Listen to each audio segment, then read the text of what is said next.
Bank of India के बिसौल शाखा के कर्मियों पर मनमानी का आरोप लगाकर 5 दिनों से प्रखंड कार्यालय परिसर उमगांव में अनशन पर बैठे मोहन राम की तबीयत बिगड़ने लगी है। 5वें दिन जब उमगांव सीएचसी के चिकित्सकों ने मोहन राम के स्वास्थ्य की जांच की तो 2 किलो वजन कम था, पल्स रेट व रक्तचाप भी कम हो रहे हैं। चिकित्सकों को अनशनकारी द्वारा सीने में दर्द की शिकायत भी बताई गई। सीएचसी के चिकित्सक डॉक्टर शौकत जमाल ने बताया कि अनशनकारी की तबीयत में गिरावट आ रही है, मेडिकल ट्रीटमेंट की जरूरत है। गौरतलब है कि मोहन राम के साथ उसकी पत्नी और छोटे छोटे उसके बच्चे भी अनशन पर बैठे हैं। समर्थन में रामसागर सदा व अन्य लोग भी अनशन में शामिल है। भीषण गर्मी में पत्नी व बच्चों के साथ दिन रात गुजारना मुश्किल हो रहा है। बैंक के मामले को लेकर मोहन राम ने कुछ माह पहले भी बिसौल शाखा परिसर में कई दिनों तक अनशन किया था।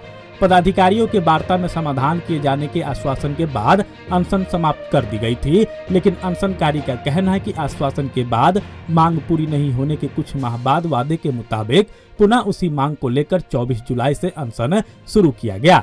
इस संबंध में बिसौल शाखा के शाखा प्रबंधक धीरज मनी के मोबाइल नंबर पर अनशन के पहले दिन से ही बैंक का पक्ष जानने के लिए कई बार फोन किया गया, लेकिन उन्होंने फोन उठाना मुनासिब नहीं समझा।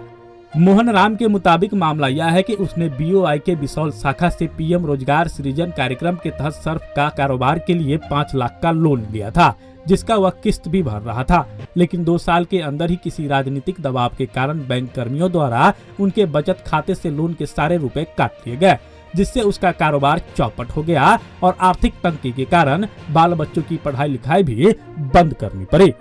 अभी हाल चाल जानने की भी हमारी कोई कोशिश नहीं की गई है।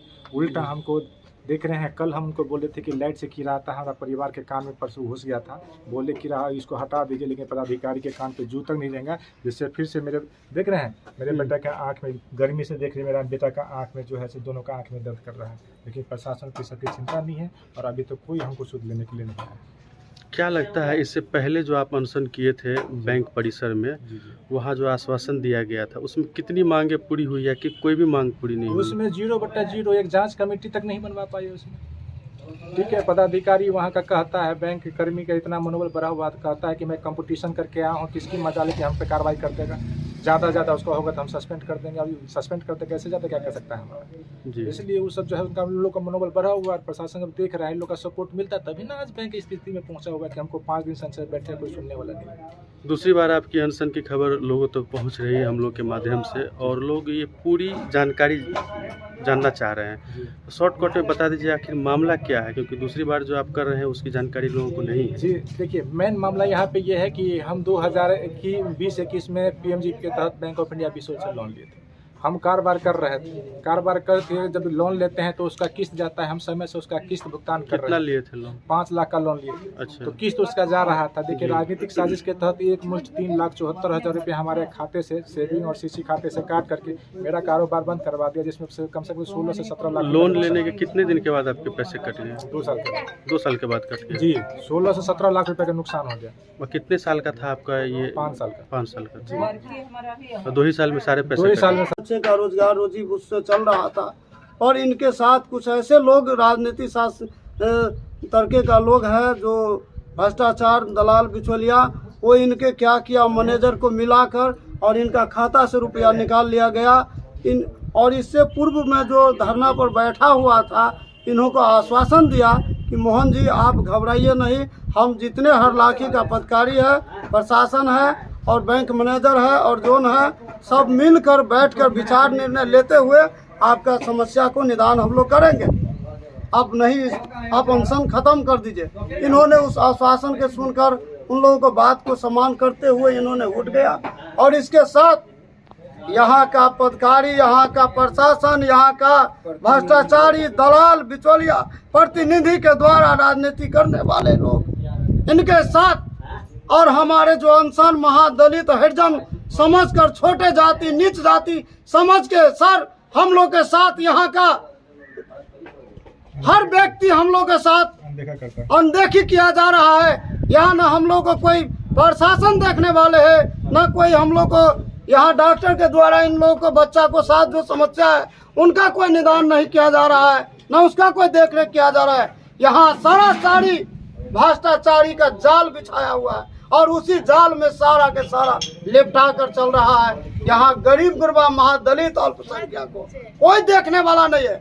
अगर अल्पसंख्यक हो, महादलित हो, इनको सीधा अपमान किया जा रहा है हरलाखी प्रखंड अंतर्गत के यहाँ मधुबनी जिला में।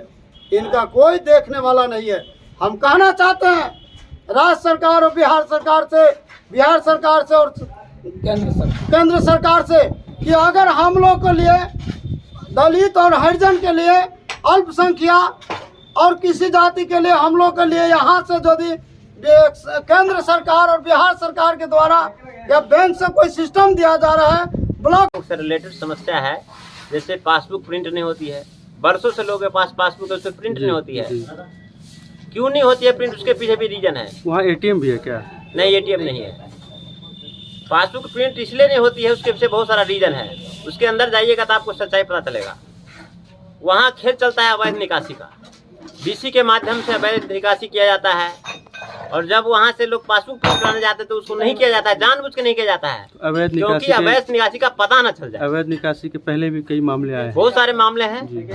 यही समस्या है, पासबुक प्रिंट नहीं होती। बैंक में आप सीनियर सिटीजन की कोई व्यवस्था नहीं है। कोई 60 साल 80 साल का बुजुर्ग जाता है, उसको लाइन में खड़ा कर दिया जाता है, समझे। इस तरह की चीज है, उसके साथ दुर्व्यवहार किया जाता है।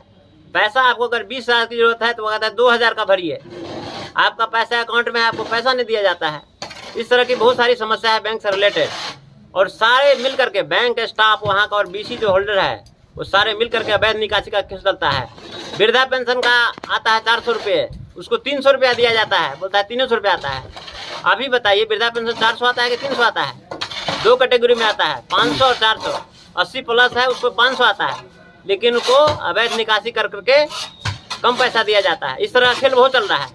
इसकी जांच कमेटी की स्थापना किया जाए और एक खेल जो चल रहा है अवैध निकासी का, उस पर जांच कमेटी बैठा करके सच्चाई को सामने लाया जाए। पहले भी इस तरह के आरोप लगे हैं बिसौल बैंक पर, अगर इसकी जांच हो तो कहीं न कहीं इसका जो पर्दाफाश। बिल्कुल, हम लोग चाहते हैं कि जांच कमेटी में इसकी जांच हो, उच्च स्तरीय जांच हो, जोनल से जांच हो इसकी। हम लोग बार बार आवाज उठा रहे हैं, लेकिन फिर इसको लिपापोती कर दिया जाता है। यही हम करना चाहेंगे। इनके साथ बिसौल बैंक घोटाला किया है, कल किसी और के साथ कर सकता है। तो इसी के लिए हम लोग आज 5 दिन से यहाँ पे बैठे हुए हैं और अभी तक न प्रशासन आया, न जिला से कोई आदमी आया। हम आपके न्यूज़ के माध्यम से बिहार सरकार तक को खबर देना चाहता हूँ कि यदि अगर 2 दिन के अंदर में इसका सुनवाई नहीं हुआ तो सीएम नीतीश कुमार को हम लोग धूल चटाने का काम करेंगे 2024 में, क्योंकि हम लोग काफ़ी परेशान हैं और जनता सब देख रहा है। हम लोग समय का इंतज़ार करते हैं कि यदि अगर प्रशासन या जिला से आदमी नहीं आया तो 2 दिन का टाइम देते हैं। 2 दिन के अंदर में नहीं होगा तो हम लोग रोड को जाम करेंगे, आंदोलन करेंगे और 2024 में नीतीश कुमार को धूल चटाने का काम करेंगे। आप हमारे मधुबनी न्यूज़ को फेसबुक पे देख रहे हैं तो पेज को लाइक करें, यूट्यूब से देख रहे हैं तो हमारे चैनल को सब्सक्राइब करें और बेल आइकन को दबाना ना भूलें।